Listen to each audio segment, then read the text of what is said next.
La Voz del Derecho presenta Panorama Económico. Los hechos, las cifras, las medidas oficiales, el sistema cambiario, monetario y crediticio.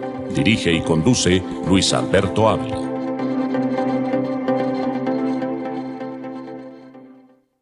Bienvenidos a Panorama Económico con la dirección general del doctor José Gregorio Hernández Galindo. Hoy les acompañaremos Alejandro Velandia, Luis Alberto Ávila, Jimena Charri, en el control máster de ingeniero de sonido Luis Daza. Como siempre, nuestro análisis orientado a los temas internacionales. Hay un dato bien interesante, analistas del sector financiero, Alejandro, como el director de JP Morgan, que ha venido entregando declaraciones y además con los estudios. El JP Morgan tiene más de 2.000 empleados especialistas en inteligencia artificial, y Jane Dimon ha venido trabajando muy fuerte este tema. Él dice que este salto que estamos dando en inteligencia artificial es igual o superior al tema cuando llegó la electricidad, la imprenta, la internet, la revolución industrial, todo lo que tiene que ver con las grandes transformaciones por grandes etapas de la historia de la humanidad. Entonces, que la inteligencia artificial va a transformar definitivamente el mundo empresarial, el mundo financiero y en general todas las actividades de los seres humanos en el planeta. Entonces él dice que ya por lo menos el JP Morgan ha venido trabajando y recientemente adquirió un banco. Usted sabe, Alejandro, recientemente el JP Morgan, pues por autorización de la FED, adquirió un banco en los Estados Unidos y dice que realmente la inteligencia artificial ellos la están utilizando de manera muy práctica, muy positiva, y que espera extraordinarios resultados, y que estas 2.000 personas dedicadas a este trabajo de inteligencia artificial están desarrollando programas y paquetes para los servicios del banco muy útiles, modernos, y que van a ser una competencia fuerte para los demás bancos en el sistema financiero de los Estados Unidos y del mundo. Entonces, abrimos con este análisis muy pequeño, muy rápido, de lo que tiene que ver con lo que está registrando los empresarios, los banqueros de la inteligencia artificial, y también, pues desde luego, con los indicadores económicos de los Estados Unidos. La Reserva Federal, como lo hemos comentado, pues tiene previsto en el mes de junio continuar de manera progresiva el descenso de las tasas de interés. Esto pues naturalmente tendrá que definirse pues de acuerdo con todo lo que tiene la decisión de esta junta de la Reserva, ¿no? Y desde luego también otro elemento importante que lo analizaremos más adelante con Jimena tiene que ver con las relaciones de México y Estados Unidos. Pero sin más preámbulos, iniciemos con los indicadores. Alejandro, ¿cómo está esta semana, por ejemplo, el dólar a nivel global? ¿Cómo se ha comportado? Sí, muy buenas tardes a todos los oyentes de nuestro programa Panorama Económico, mis estimados colegas Luis Alberto, Jimena, ingeniero de sonido Luis Daza y doctor José Gregorio Hernández Galindo. Estamos mirando precisamente el tema de tasas de interés a nivel mundial. Recordamos que Estados Unidos sigue siendo la economía número 1 del mundo por volumen, por tamaño, a nivel de Producto Interno Bruto. Hoy vemos que su tasa está estable en el 5.5%. Miramos países importantes en el mundo como Arabia Saudita, que tiene su tasa en el 6%. Miramos Argentina con una tasa del 80%, Rusia con una tasa del 16%, México 11%, Indonesia 6%, Reino Unido 5.25%.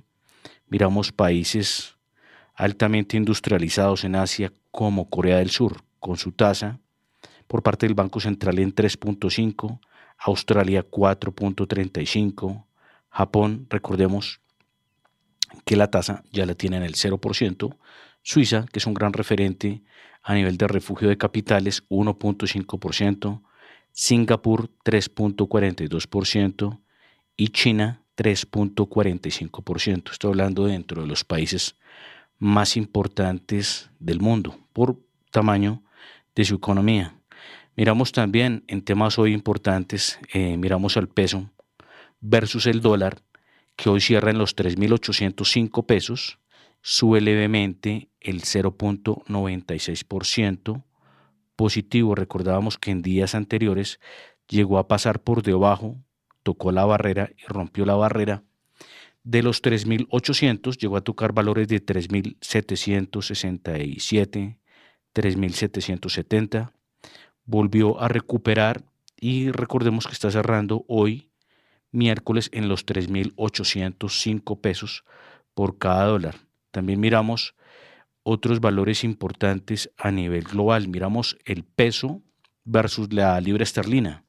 Libra esterlina, recordemos que es la moneda del Reino Unido y hoy cierra en los 4.775 pesos por cada libra esterlina. Recordemos que hoy cierra levemente al alza en el 0.01%. Y mirando también movimientos a nivel internacional, vemos la Bolsa de Londres. En sus activos más importantes, las acciones que más se transan en el mercado, como acciones como la de British American Tobacco, hoy cerrando en los 2.308 libras, cerrando negativo el 0.43%. La acción del Hong Kong Shanghai Banking Corporation, que es el HSBC o el HSBC en español, cierra en los 663 libras con 20 centavos. Esta sube 2.07%. En el caso de otros activos financieros, como el Banco Barclays, también del Reino Unido, cierran los 189 libras con 48 centavos. Esta sube levemente el 0.31%. Y también acciones importantes en el Reino Unido de energía. Recordemos la British Petroleum Company, que trabaja con hidrocarburos, petróleo, gas a nivel mundial. Es una de las compañías más importantes a nivel de energías fósiles. Cierra en los 520 libras y sube también levemente el 0.68%. El Lloyds Bank, 53 libras con 12 centavos y cierra positivo el 0.49%. Y el incremento en la demanda, Alejandro, de 1.9 millones de barriles por día, que esto pues significa que alrededor de 500.000 barriles por día se ha venido incrementando en los últimos tiempos la demanda de este combustible. Esto ha generado como una presión de los precios al alza. ¿Usted cómo lo ve? Porque realmente hay centros de investigación que están planteando que el precio del petróleo Brent se estará moviendo el barril entre 80 y 100 dólares. Ya se está aproximando a los 90 dólares. Y esa perspectiva, ¿cómo se ve? Ahora, otra cosa que le preguntan mucho a los oyentes, ¿cuáles son los factores externos por los cuales pues, el dólar ha venido registrando esta caída? Porque al comienzo el gobierno a nivel nacional todo se decía que el dólar iba a subir muchísimo, el precio del dólar por la culpa del gobierno, por la gobernabilidad. Ahora que está bajando, internamente es por la culpa del gobierno o hay otros factores, o externamente el tema de las expectativas de la Fed hace que la presión del dólar en Colombia esté a la baja. Estos son los factores básicamente que podríamos comentarle a los oyentes. Sí, esa es la más importante, el tema de las tasas. Recordemos que obviamente, pues este gobierno, y para nadie es un secreto, que no tiene muy buena estabilidad, ¿no? Todos los días hay nerviosismo, pero pues ha tratado de mermar un poco, aunque a veces se vienen otras noticias como, bueno, intervenciones por parte del gobierno, nerviosismo de que el gobierno se quiera perpetuar en el poder a través de una constituyente, el tema de las reformas, la pensional, la de salud, muchas otras, pero pues obviamente una cosa que ha ayudado mucho es también el nivel de la tasa de interés en Colombia, que obviamente, recordemos, está en el 12.25, en Estados Unidos está en 5.50, y obviamente Colombia, algo que le sirve, y que obviamente muchos políticos acá estaban diciendo que hay que cuidar la regla fiscal, y por un lado, y por otro lado que Colombia siempre ha sido muy cumplido con sus deudas. Entonces es algo que le sirve a Colombia, podría tener mejor calificación si estos gobiernos, en cambio de despilfarrar más dinero, cerraran el grifo del gasto burocrático, el gasto público, cosa que por ejemplo hizo y está haciendo Milei en Argentina. Él dijo: vamos a congelar los sueldos, y se congelaron. Hasta donde se sabe, esa política fue efectiva y es un ejemplo que el gobierno pues, le da al ciudadano, que es el que lo elige. Y él lo decía, es que acá el sector primario y el sector que debe mandar y gobernar es el sector privado. El sector público, esto es para servir a las personas y no para buscar su propio beneficio ni sus propias directrices para generar un camino que les convenga a ellos. Pero hablando de las materias primas, como me decía mi estimado colega, vemos ahí un factor que es muy importante. Recordemos que el caso de la guerra entre Rusia y Ucrania ha generado un tema de cambio a nivel de venta de petróleo, comercialización. Ahí recordemos que Rusia era gran parte de proveedor de materia prima de petróleo y gas para Europa. Aproximadamente se movía entre petróleo y gas de 30 a 40%. Ya el petróleo a Europa y el gas llega más caro porque a veces toca hacer puentes y tránsito porque mucho de ese petróleo sigue a través de Rusia, pero a través de puente de otros países para evitar las sanciones y otro tipo de cosas. Pero hay un tema muy importante, que la OPEP Plus, que son los países de los que están en la OPEP, que son gran parte los del Golfo Pérsico, y también Rusia y otros que están ahí metidos, estaban tratando de bajar un poco la cuota de mercado para que la oferta no superara de la demanda. Pero obviamente lo que está sucediendo a nivel global está generando escasez, esto está generando algo de escasez y gracias a esto, esta materia prima que es vital está subiendo hoy en sus dos referencias a nivel internacional por excelencia, que son el crudo WTI, que es referencia a Texas, hoy sube a los $86 con 25 centavos y sube el 1.20%. En el caso del petróleo, el crudo Brent cierra más alto en los $90 con 51 centavos y sube positivo el 1.22%.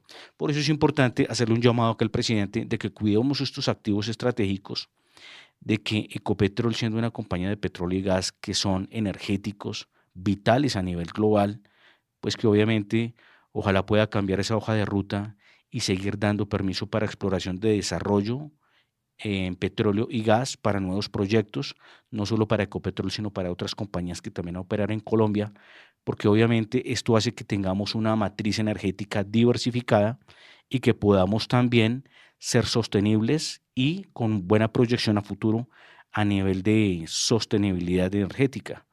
Miramos hoy el oro, que es un gran refugio a nivel internacional, en los últimos meses viene subiendo, muchos se están refugiando en él, muchos dicen si esto se está tomando como refugio, puede haber algo ahí de fondo que algunos en el mercado de pronto no lo estén viendo, pero recordemos que el oro ya está por encima de los 2.000, hoy cierran los $2.351 por cada onza y cierra negativo en menos el 0.47%, y la plata en los $27 con $28 con 0 centavos. Recordemos que estos valores son en tiempo real en el momento que se hace este programa. También recordábamos que dentro del tema de los países con más inflación del mundo, miramos que obviamente el control de la inflación es algo muy importante, por eso los bancos centrales tratan de buscar control a través de su tasa de interés por parte del Banco Central. Miramos que, ya lo habíamos anunciado, el tema del indicador por parte de la tasa de interés de los más importantes. Ahora nombramos a los que tienen los más importantes su tema de inflación. Miramos a Brasil, que es uno de los países que ya recordemos que está en el G20, como las 20 países, los 20 economías más grandes del mundo. Hoy vemos a Brasil con una inflación del 3.93%, Canadá 2.8%, China 0.7%, zona euro 2.4%, Francia 2.3%, Alemania 2.2%, India 5.09%, recordemos esto hablando, dato de inflación, Indonesia 3.05%, Italia 1.26%, Japón 2.8%, México 4.42%, Países Bajos, lo que llamamos también Holanda 3.1%, Rusia 7.7% de inflación, Arabia Saudita 1.8%, Suiza 1%, España 3.2%, Reino Unido, donde se encuentra mi estimado colega, 3.4%, y Estados Unidos rebota otra vez la inflación, pasa del 3.2% al 3.5%. Por eso Jerome Powell fue tan prudente en decir que era muy pronto para estar hablando de bajar la tasa de interés del 5.50 a bajarle 25 o 50 puntos básicos, porque la inflación empezó a rebotar otra vez al alza. Recordemos, pasa del 3.2 al 3.5%. Sí, también tenemos un análisis bien interesante de Jimena desde Los Ángeles, California. Hoy nos va a comentar precisamente la posibilidad de que se cierre la frontera, por lo menos se está estudiando jurídicamente si es factible cerrar la frontera sur de México con los Estados Unidos. Y esto más allá del problema operativo, cerrarla o abrirla, si es un problema republicano, demócrata, hay un trasfondo muy fuerte que tiene que ver con la situación que se está presentando en la falta de oportunidad de los países, o sea, los países en desarrollo, Centroamérica, el mismo México, que tienen un desarrollo económico o un crecimiento, porque desarrollo quiere decir que se mejora la calidad de la totalidad de los habitantes de un país, pero cuando eso no se logra, lo que hay es un crecimiento económico, o sea, unas cifras en las cuales crece la producción a un ritmo muy acelerado, pero el bienestar no le llega a la totalidad de la población, por eso no hay desarrollo. Pero crecimiento sí, indudablemente que México lo ha registrado en los últimos años con cifras muy positivas, pero en el campo social los resultados son complicados porque por allí pasa mucha gente de Centroamérica que no tienen oportunidades laborales, que no haya un desarrollo empresarial estructurado que permita detener o retener exactamente esa mano de obra. Y de un lado se forma en el mismo país, o sea, un país gasta mucho en las universidades formando su gente, su mano de obra, para que se tenga que ir del país y se pierdan estos recursos que las naciones invierten en la mano de obra, calificándola para que después, si no consiguen trabajo en su país de origen, tienen que emigrar. Y más grave cuando se hace sin ningún tipo de educación, porque se llega a formar esos cinturones de miseria en otros países. Entonces, esa es la posibilidad que va a analizar y le damos la bienvenida a Jimena. Bienvenida a La Voz del Derecho, Jimena. Muy buenos días para nuestros queridos oyentes de Panorama Económico aquí en La Voz del Derecho. Bueno, una noticia que ha conmocionado de los Estados Unidos el día de ayer. Esto fue durante una entrevista que el medio de comunicación Univisión le hizo al presidente Joe Biden. En ella pues, dice el presidente Joe Biden que está estudiando si tiene el poder para cerrar la frontera sur con México. Dijo que está considerando una acción unilateral con el fin de poder cerrar la frontera y está estudiando si tiene competencia legal para hacerla sin necesidad de la aprobación del Congreso. Dicen que estamos examinando si tengo o no ese poder. ¿Qué opinan ustedes? Exactamente, Jimena. Es un tema fuerte para los países. Repito, Colombia también por todo lo que tiene que ver con la zona del Darién está teniendo graves dificultades para esta gente que viene de distintas partes del mundo y se concentra en ese paso por la zona del Chocó y la zona por Panamá y buscando el ingreso a los Estados Unidos. Y esto es un drama social porque la capacidad de estos municipios pequeños no da abasto para, dijéramos, atender las necesidades vitales de esa población, niños, señoras, en fin. Entonces es un problema global muy fuerte, pero en este caso lo estamos viendo aquí en América. Y lo hemos reiterado muchas veces. La idea central es que hiciéramos una gran sociedad, Estados Unidos, México, Canadá, que son países, digamos, con altos niveles de crecimiento económico, para poder relocalizar empresas que permitan generarle trabajo a mucha gente de las áreas latinoamericanas, de países latinoamericanos, para generar más empleo y evitar que mucha gente salga de su país buscando oportunidades, porque en el caso colombiano, cerca de 2 millones de jóvenes están potencialmente, o ya han salido en los últimos años, y otros tantos que están buscando también salir a conquistar horizontes nuevos en otros países. Entonces, porque realmente de uno, pues no se encuentran, hay gente que tiene una calificación muy alta, y no hay empresas de ese nivel tecnológico que puedan absorber esa mano de obra. Entonces la gente tiene que salir a buscar, obviamente, fuentes de trabajo en empresas de alta calificación tecnológica y no lo encuentran en Colombia. Entonces, esos factores hay que evaluarlos de fondo y Jimena, pues lógicamente, lo ha dejado ahí como una interrogante bien importante para que los oyentes podamos irlo evaluando cómo se está dando este proceso que es un fenómeno social global y que también afecta a Colombia, Alejandro. Sí, algo muy importante que yo iba a decir, que es que eso se arregla desde lo estructural, porque uno no le va a decir al mundo, ni a las empresas, ni a la ciencia y la tecnología que se vengan a producir en Colombia, cuando las condiciones no son las mejores de los países que dan en el mundo. Me refiero al tema tributario y me refiero al tema de la eficiencia, desarrollo, no solo de los dineros que es la parte fiscal, sino la parte de gobierno.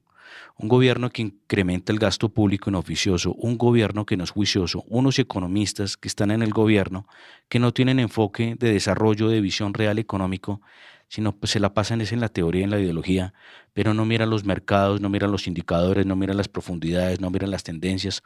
Esto que hablaba Luis Alberto al principio de lo de inteligencia artificial, esto ya es una senda más que una moda, se vuelve una obligación, que podemos estar mirando qué tan prudente puede ser o qué tan sabio puede ser que haya ingresado esta tecnología al planeta, pues ya es un hecho, ¿no? Y el que no se mete en esa senda con la mejor disposición, con la mejor tecnología, con las mejores prácticas, pues va a desaparecer, porque obviamente esto es una revolución que el impacto es muy importante, va a generar mucha eficiencia en las empresas que lo tengan, va a generar la ventaja comparativa, la ventaja tecnológica, la ventaja de punta, porque es información sintetizada, es información mejorada, es información al segundo, son técnicas que se usan para la competencia, para el mejoramiento, para el producto, para la optimización. Van a salir muchos puestos de estas industrias, de algunas industrias dentro de los sectores económicos, pero es importante lo que yo digo, y lo hablaba en muchos programas, hay que seguir el ejemplo de los países que se han desarrollado y se han vuelto moda. Ellos han sido sabios e inteligentes. Miremos, por ejemplo, el caso de los países de Medio Oriente. Muchos de ellos, que son muy ricos en petróleo, ya se dieron cuenta que prácticamente lo que va a hacer la fortaleza en el futuro de los países es la economía de servicios, por un lado, y por el otro lado, sin dejar obviamente esto de lado, los energéticos y materias primas que también son vertebrales importantes, pero hablo precisamente de los servicios, por ejemplo, financieros. Muchos de los países de Medio Oriente bajaron impuestos, Arabia Saudita va a hacer muchas reformas, va a seguir el ejemplo que tuvo de Emiratos Árabes Unidos, que se volvió un atractivo a nivel internacional, refugio de capitales, transabilidad, finanzas, el tema también de hub logístico, puente comercial. Entonces ellos ya se dieron cuenta y ellos también están invirtiendo mucho en tecnología, mucho en estas tendencias. Entonces ahí lo importante es tratar de volvernos atractivos. Eso es como cuando una mujer se viste bonita para tener esposo, conseguir novio, algo así. Colombia se tiene que vestir de forma atractiva. Lo decía en el foro se lo decía precisamente a César Ferrari en el foro que estuvo participando de Colcapital. Le decía, es muy bonito hablar de ciertas cosas, pero hay que ir a lo estructural, la parte tributaria. Si uno quiere incentivar a los inversionistas, si quiere incentivar la inversión, pues obviamente le toca tratar de cambiar de cierta forma toda esa masa de tributo que se cobra, que es lo que hace perder la competitividad. ¿Y por qué lo hablo? Si una empresa precisamente produce con impuestos al 35 o hasta más por ciento, porque pues lo que se está transando es el de renta, que está en 35% del impuesto a las sociedades, 35%, vamos a mirar que hay unos países como Estados Unidos que gracias a Donald Trump bajaron los impuestos de 35 a 21%. O sea, el hecho de que Estados Unidos esté generando todo este empleo y que no se le haya caído su economía es gracias a eso. Porque obviamente menos impuestos para las empresas, más caja para las empresas. Se vuelven más atractivas en el mercado porque registran más ingresos, más utilidades, que todavía es mejor que los mismos ingresos, porque es la carta de presentación de una compañía, el resultado, con lo que se logra quedar, lo efectivo que es en su operación. Entonces es importante mirar lo fundamental. Lo decía, países como Irlanda bajaron los impuestos a las sociedades al 15%, que están fluctuando entre 12.5, 15%. Lo mismo Singapur, que es un país, una ciudad-estado, que es muy atractivo a nivel de tema de mercado de capitales, también es un referente en tránsito comercial, es como un puente comercial, también son hub logístico, son un hub financiero muy fuerte a nivel global. Hoy en día pues hace parte de uno de los más importantes del mundo. Hasta Ecopetrol, en cabeza de el expresidente Felipe Bayón, había abierto una sede de Ecopetrol para transar petróleo en Asia, que fue la sede de Singapur. Entonces, en todo esto nos toca ser competitivos y nos toca volvernos atractivos también, y que el ciudadano, leía esta mañana una nota, dentro de la última constitución que hicimos, se daba poder al ciudadano pleno para que ejerciera control precisamente sobre los actores políticos, que son los que de cierta forma rigen la vida de los ciudadanos en Colombia, porque son los que rigen las políticas.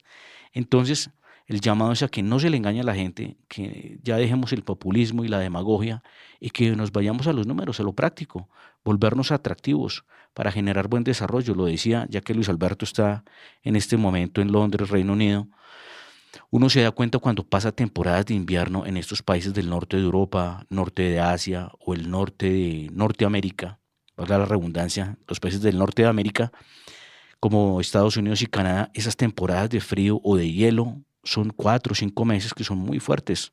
Llega una Colombia todos los días, en todas las ciudades, un clima excelente, una geoposición que tenemos en la mitad del mundo, somos equidistantes, estamos al lado de un puente comercial, tenemos muchas riquezas por desarrollar, pero a veces falta es efectividad, mentalidad de gerencia, mentalidad de empresa, mentalidad de desarrollo y sobre todo de tener una visión de cuidar nuestros activos. Hablamos en los últimos días de razonamiento. Lo decíamos acá en unos programas, Colombia es muy rico en energía, nosotros tenemos carbón térmico que no lo estamos desarrollando acá como industria a nivel de generación de energía en el volumen y la cantidad que lo deberíamos hacer. Imaginémonos Colombia siendo gran proveedor de energía para Latinoamérica, que tenemos a ISA, que es una red de transporte de energía, seríamos un eje fundamental. Aparte de los ingresos que se generan, tendríamos una canasta de energía que nos haría muy sostenibles a futuro y que hará de Colombia uno de los países más fuertes del mundo y más fuertes de América. Esto porque el tema de la energía también es vertebral, estructural. Recordemos que toda la energía y toda la tecnología, todo el sistema tecnológico se mueve en su mayor parte es por energía eléctrica. Entonces, esto es una maravilla. Entonces, el llamado es, seamos inteligentes, seamos sabios, vayamos a los números, a las tendencias y en base a esto generemos las mejores políticas para desarrollar a Colombia como pues, uno de los países más importantes gracias a las riquezas con las que posee. Mire, y en este recorrido de familiar y académico que estamos haciendo, ayer tuve la oportunidad de visitar la Universidad London School of Economics, que es una de las, digamos, universidades más interesantes acá en el Reino Unido, y también estoy pues, visitando la Facultad de Economía, su doctorado, en fin, porque ahí han salido varios premios Nobel de Economía, investigadores, gente que trabaja en los centros internacionales, como en Naciones Unidas, como en la OEA, como en el Fondo Monetario Internacional. O sea, economistas de primer nivel que están trabajando en estos centros, para bien o para mal. O sea, que las políticas en un momento determinado han fallado y no le han cumplido al mundo.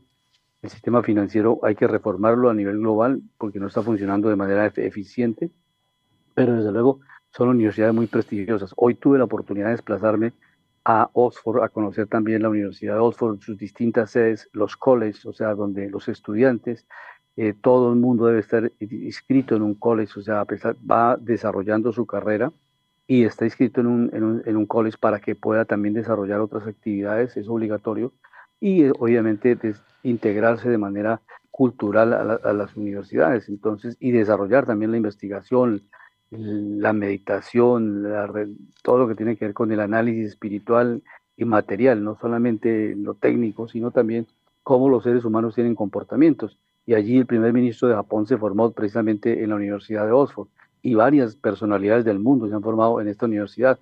Asimismo, también estaremos en la Universidad de Cambridge, universidades que ocupan los primeros puestos en el mundo. ¿Y qué quiere decir eso? Que desarrollan ingeniería de primer nivel y con ese desarrollo de la ingeniería de primer nivel, pues pudieran hace más de 100 años tener las primeras líneas de metro subterráneo, mientras en Colombia estamos en un debate, diéramos, parroquial, desarrollado, de propio de un país que está en emergencia y emergente, esas dos palabras, porque no nos podemos poner de acuerdo en los mínimos comunes, o sea, porque estos países tienen ya 10, 15, 30, 40 líneas subterráneas y tienen también trenes pues rápidos para conectar ciudades como entre Oxford, entre Cambridge y Londres, y nosotros en un bus urbano, que fue lo que pretendió el exalcalde Peñalosa, decirle ese cuento chino a los colombianos que con los buses, con latas se movía la gente. Esto solamente funcionó en Curitiba, Brasil, porque allá tienen 1.800.000 habitantes, pero con ciudades de más de 8 millones, como el caso de Bogotá,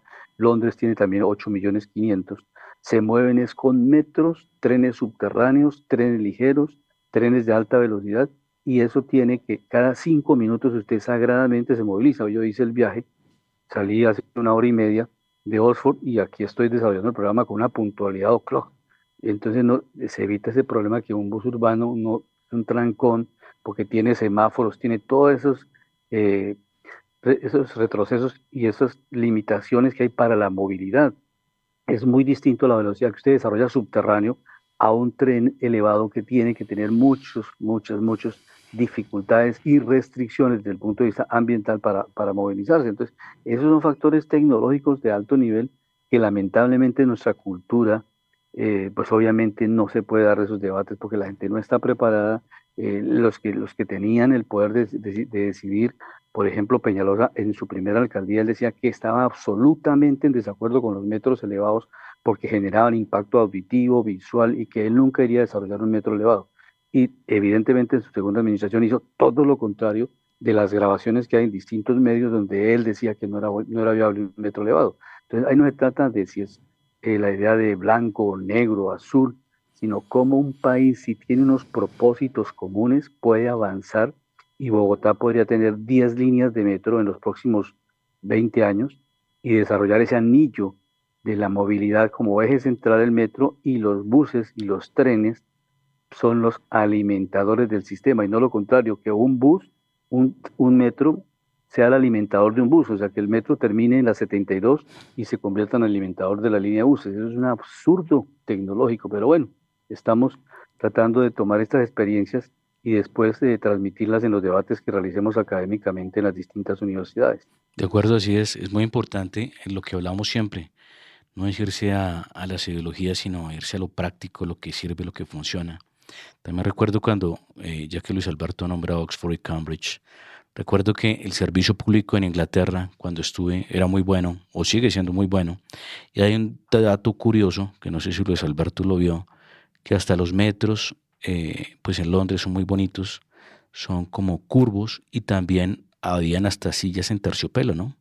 O sea, el metro era de una calidad muy buena. Y una cosa curiosa que uno se daba cuenta en Londres, bueno, eso fue hace 1996, más de 20 años, donde la gente, cada uno tenía su libro y en el metro iban leyendo, ¿no? Es algo muy curioso. Bueno, temas socioculturales y temas donde la gente, pues el servicio público, que es muy bueno en Europa, y esto hablando de Londres, el servicio de trenes hacia todo lado, trenes de cercanías, como lo comenta Luis Alberto, los trenes que hay a Oxford, a Cambridge, a ciudades como Liverpool, Manchester, es muy bueno y son ejemplos que tenemos que recoger, pero recordemos una cosa, el Reino Unido llegó a ser la primera economía del mundo, el que lo reemplazó fue Estados Unidos, pero recordemos que Reino Unido llegó precisamente a tener tanta fuerza económica, llegó a ser el país más importante financiero del mundo, llegó a tener obviamente la mayor cantidad de colonias. Recordemos que Australia, lo que es Estados Unidos, lo que era parte de Canadá, una parte también Nueva Zelanda, muchos países en África, los países del Golfo Pérsico también se regían bajo las órdenes del Reino Unido. Entonces también mirar y decirle a los londinenses y a las personas de Gran Bretaña a qué horas perdieron tanta competitividad después de ser el país más importante del mundo, ¿no? Y por qué es tan importante, en vez de salirse de las integraciones como la zona euro, es importante integrarse porque ellos también empezaron a perder mucha competitividad. Por eso es que a la gente y al pueblo se le tiene que enseñar realmente que no son las ideologías los que nos sacan adelante, sino esas ecuaciones que nos generen es un buen resultado. Y nos lo han comprobado, que país que se cierra en economía es país que se vuelve pobre. No sé si Luis Alberto se acuerda cuando China le dio por cerrarse y se volvió muy pobre, ¿no? Porque China, recordemos que antiguamente llegó a tener las primeras o las segundas reservas de plata en el mundo. O sea, esos países nunca fueron, no siempre fueron pobres, ¿no? O que pasa es que se empobrecieron también por la colonización que hizo grandes países de Europa, por ejemplo en Asia. Recordemos que en Asia, en China llegó a estar Portugal, llegó a estar Holanda, llegó a estar Reino Unido y otros, ¿no? Sí, hay características, ¿no? El consumo de drogas, la juventud que pierde horizontes, se incrementan demasiado los costos en las universidades privadas, que no tiene acceso a la mayoría de la gente. Entonces usted no puede tener cantidad de doctorados si son muy costosos. En cambio, en Francia o en Alemania estudiar es económico. La gente que tenga nivel académico pues no tiene costo de matrícula y puede llegar hasta hacer un doctorado pues financiado por el Estado. De Entonces, acuerdo, es positivo.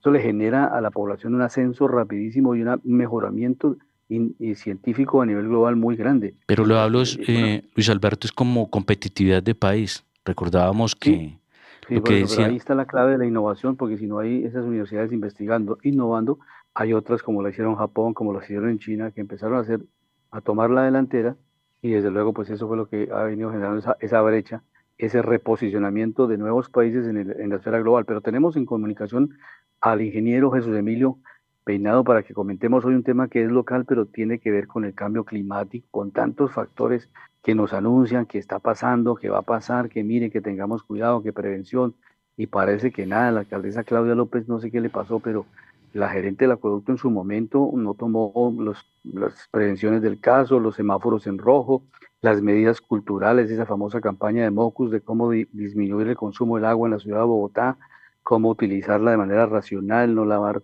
vehículos de manera frecuente, no utilizar las calles como lavaderos públicos, en fin, tantas medidas que en el gobierno de Mocus se implementaron y que ahora se está tomando una medida que es muy drástica, el racionamiento. Bienvenido, ingeniero Jesús Emilio, a La Voz del Derecho, a Panorama Económico. ¿Cómo ve esa situación que está viendo Bogotá?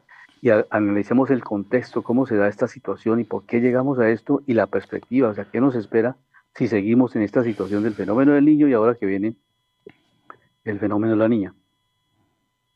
Buenas tardes, Alberto. Qué bueno que esté conectado, digamos, desde Oxford. Bueno, mira, lo primero es lo siguiente. Hay que diferenciar esos dos términos que se utilizan muy frecuentemente del cambio climático y la variabilidad climática. El uno que hace alusión a cambios en factores climáticos en general del clima en el largo plazo y la variabilidad climática que se relaciona con cambios en el corto plazo, y que tiene que ver con el niño y la niña. Se dice que hay un niño, por ejemplo, cuando en el Océano Pacífico se incrementa la temperatura en el promedio histórico por encima de 0.5 grados centígrados durante por lo menos 3 meses seguidos. Y ese fenómeno que ya lo data, digamos, lo viene reportando la NOAA desde hace más de 50 años, es un fenómeno que se ha vuelto frecuente y la pregunta que surge es si es así, si cada vez se presenta con mayor frecuencia y con mayor intensidad, ¿qué se debe hacer? ¿O por qué no se toman las medidas? ¿O por qué, digamos, siempre esperamos hasta último momento para tomar medidas extremas como la que está tomando el actual alcalde, que efectivamente al alcalde Galán le ha tocado una situación muy difícil con los incendios de los cerros orientales y ahora, digamos, con la disminución del nivel de los embalses? Pero este fenómeno ya estaba pronosticado desde finales del año pasado. Debió iniciarse, digamos, una campaña agresiva por parte de la anterior alcaldesa, que uno se pregunta, bueno, y si viene el Partido Verde y si ella lideró el Plan de Acción Climática 2020-2050 y está contemplado, digamos, el incremento, los modelos de qué va a pasar en los próximos 100 años, si se incrementa o no la temperatura, qué va a pasar con las precipitaciones, y se tenía previsto este fenómeno del Niño y no se tomaron medidas, y no hay una responsabilidad política ni del Partido Verde ni de Claudia para responderle a la ciudadanía por no tomar las medidas en su momento. Lo segundo, hacia futuro, yo sí diría que vienen varios frentes. Si uno asume que tanto la variabilidad climática niño-niña como el cambio climático, que incluso hay una correlación entre esos dos fenómenos, se dice que la variabilidad puede incidir en el cambio climático o que el cambio climático a su vez puede incidir en la variabilidad climática. Es decir, los efectos de corto plazo incidiendo en el largo plazo o viceversa. Si eso es así, entonces ahí hay varias, en el glosario incluso se debería cambiar los términos que se utilizan por parte de las autoridades ambientales, incluyendo el mismo Ministerio de Ambiente. Por ejemplo, en Colombia se habla mucho de la restauración de ecosistemas, restauración de bosques, restauración de la biodiversidad, pero no se habla de una palabra concreta que es la restauración de suelos. Yo no puedo hacer una restauración de bosques o no puedo restaurar la vegetación o la biodiversidad por encima de la superficie si yo no restauro los suelos. ¿Y cómo restauro suelos? pues entonces utilizando diferentes tipos de tecnologías, y aquí cabe nuevamente la biotecnología en la medida en que si yo enriquezco biológicamente un suelo, si se incrementa, digamos, la cantidad de bacterias y la tasa de reproducción, en la medida que las bacterias tienen su pared celular mureína, y esa mureína da origen a la materia orgánica, y si hay más materia orgánica en el suelo, hay más retención de agua. Entonces, digamos, yo puedo restaurar un suelo, especialmente en las partes altas donde se recargan tanto los acuíferos como se recarga la Quebrada Blanca, que es donde se tiene la captación, digamos, el acueducto para el 70% del agua que llega a Bogotá. Esa restauración, por ejemplo, yo no he visto ninguna autoridad ni ninguna entidad, ni el mismo acueducto iniciando campañas para hacerlo. Y la pregunta es, ¿tenemos tecnología para hacerlo? ¿Tenemos biotecnología para hacer esa restauración? Y la respuesta es sí. ¿Por qué no lo hacen las autoridades? ¿Qué es lo que digamos, por qué se quedan en un lenguaje muy coloquial y no toman medidas, no apoyan, digamos, los emprendimientos, no están en línea con los adelantos tecnológicos y científicos que se llevan a cabo en Colombia? Jesús Emilio habla con Alejandro Velandia. Dos preguntas puntuales. La primera, usted es ingeniero ambiental y hablando del tema del clima en el mundo, obviamente hay cosas que generan un impacto, pero le iba a hacer primero una pregunta. Nosotros veníamos de una era de hielo.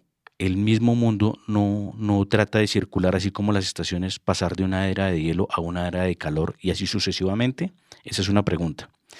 Y la segunda es que qué bueno que nos explicara que primero para hacer muchas cosas hay que tratar los suelos para que se puedan dar estos cambios, que me parece muy interesante. Pero hablan, por ejemplo, de los niveles de deforestación en muchos países como Colombia, que siguen deforestándose. Sí, o sea, un efecto que puede hacer contrarrestar todo eso es volver a reforestar, por un lado. O sea, el que haya muchos árboles en el mundo va a ayudar mucho a que compense precisamente la contaminación, los gases, efecto invernadero y este tipo de fenómenos.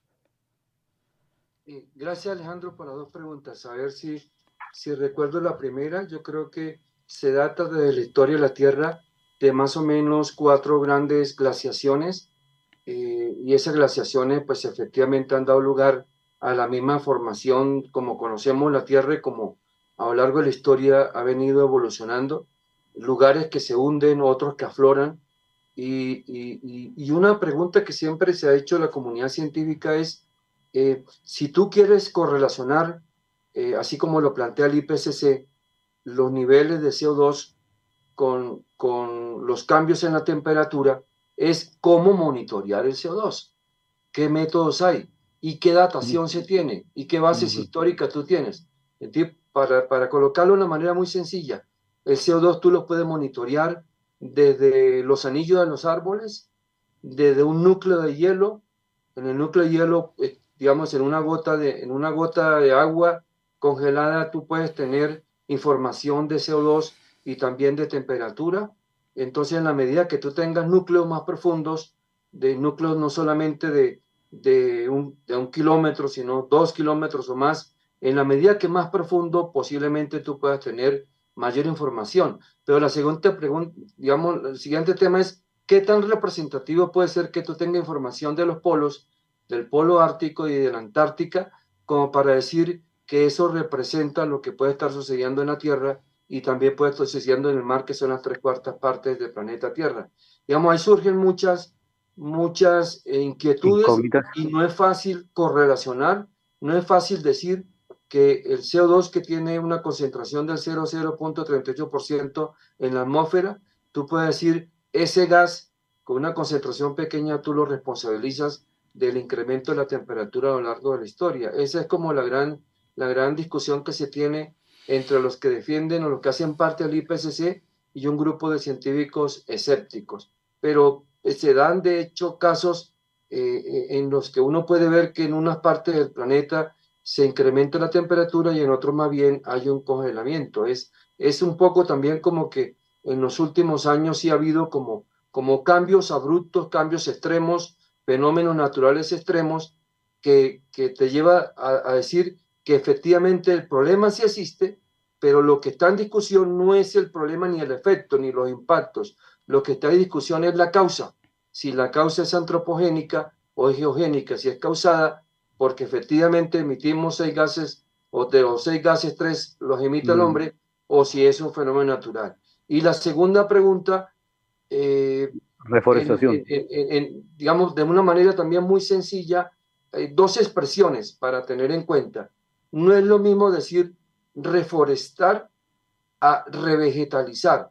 Si uno quisiera cuidar el agua que llega a Chingaza, el agua que digamos llega a la Quebrada Blanca, más que reforestar, es decir, yo nuevamente siembro árboles, a diferencia de revegetalizar, yo vuelvo a restablecer la vegetación que históricamente ha estado en esos lugares y especialmente plantas briófitas, plantas como los líquenes, los musgos, que retienen 8 veces o más su propio peso en agua. Entonces, digamos que son las que van, digamos, las que actúan como esponjas o como buffer y que en la medida que llueve se retiene el agua y en la medida que deja de llover, esa agua se va retirando poco a poco y siempre se mantienen los caudales relativamente constantes. Entonces, el gran reto de Colombia, más que reforestar, es revegetalizar, es entender qué vegetación es la que está en el sotobosque,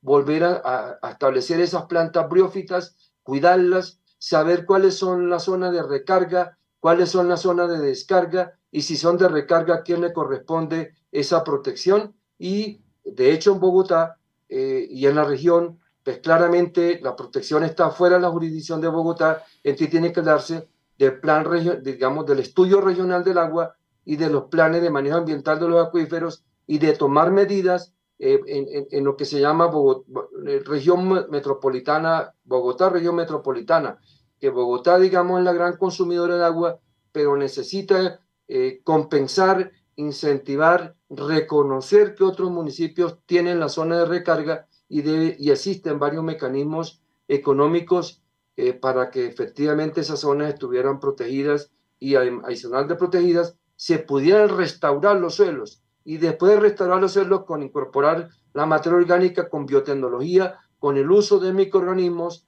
que enriquezcan la materia orgánica y que retengan el agua, poder sí pensar después en revegetalizar y reforestar, no al revés. Uno se coloca primero la media y después los zapatos, no al revés. Yo no siembro un árbol para después ir a revegetalizar. Y ese es un error conceptual que permanentemente se comete en Colombia y las mismas autoridades ambientales incurren en ese tipo de error conceptual. Muchas gracias por la aclaración. Nos quedan los últimos, perfecto, Alejandro, nos quedan los últimos 3 minuticos del programa y redondeamos con esto. O sea, cuando uno tiene la experiencia, o por lo menos recorre diferentes zonas de Colombia, Bucaramanga, la ciudad de los parques, en el caso de Londres, es interesantísimo conocer la dimensión y la cantidad de los parques. Desde la Winston Churchill se planteó que precisamente con el desarrollo de la máquina a vapor y la explotación de carbón, muchas empresas de energía que utilizaban el carbón fueron cerradas, ahora son centrales eléctricas que están simplemente como museos o ahí construyeron centros comerciales, ya no existen esas plantas eléctricas térmicas y se anticipó precisamente que si usted tiene parques inmensos es un pulmón y uno lo siente. La diferencia de estar en Bogotá con la contaminación aire es impresionante frente a una ciudad que tiene pues 3, 4, 5 manzanas y encuentra usted parques permanentemente, o sea, tiene más de 300, 400 parques de una dimensión impresionante que le permite tener un pulmón permanente para que la ciudad pueda perfectamente tener esa calidad del aire. Entonces, desde esa época, Churchill planteaba eso, o sea, tenemos unos problemas, desarrollamos industrialización, pero tenemos un gran problema de contaminación. Y eso sí, en eso hay que darle la razón que Peñalosa en su momento tuvo la visión por lo menos de desarrollar todo lo que es el Tunal, el Parque Simón Bolívar, pero faltan en Bogotá por lo menos 100 parques más de esos para darle vitalidad y oxígeno a la ciudad, depurar el aire que está altísimamente contaminado, porque es que la diferencia la siente uno, evidentemente. Uno es diferente andar por el centro de una ciudad llena de parques que andar por una ciudad llena de contaminación. Yo creo que estamos llegando al final con los últimos datos, Alejandro.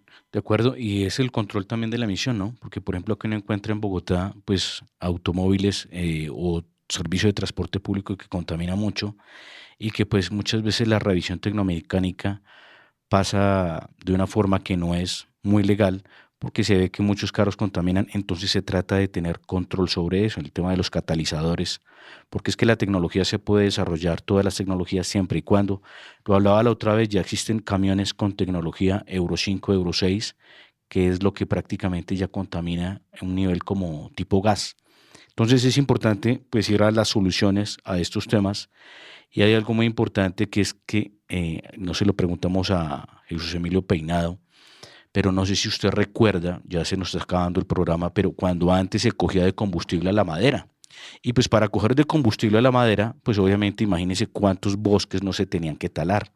Entonces yo creo que el impacto que también que eso generó al planeta fue muy grande y eso sí era un tema de cuidado ambiental, ¿no? Creo que hasta en el campo se tienen malas costumbres de eso.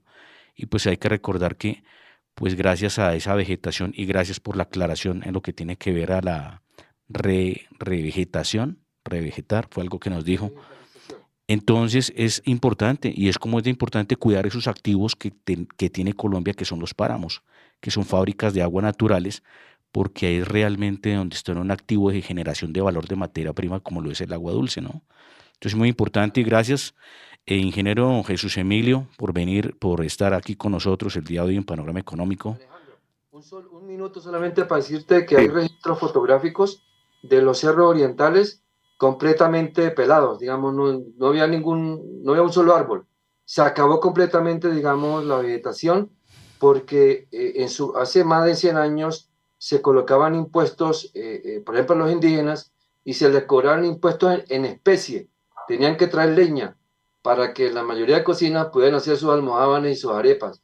Y digamos, eso llevó a ahí sí, la expresión, a una deforestación extrema. Impresionante. Que más o menos hace unos 50 años, ahí sí varias empresas, incluyendo el acueducto, inició con algunos programas de traída de especies exóticas de pino y eucaliptos, que es lo que tenemos ahí, y bueno, y el reto ahora es repoblar, pero de especies nativas y no solamente esas exóticas, y nuevamente, que quede como corolario, digamos, del programa, que la clave es la revegetalización y después la reforestación. Etapas. Revegetalización. El orden indicado de los factores. Llegamos al final de Panorama Económico con la dirección del doctor José Gregorio Hernández Galindo. Hoy nos acompañó Alejandro Velandia, Jimena Chárez de Los Ángeles, California, el profesor Jesús Emilio Peinado, aquí desde Londres, Alberto Ávila, y el ingeniero de sonido Luis Daza. Nos vemos y nos escuchamos la próxima semana. La Voz del Derecho presentó Panorama Económico. Los hechos, las cifras, las medidas oficiales, el sistema cambiario, monetario y crediticio, la agricultura, la industria, en La Voz del Derecho.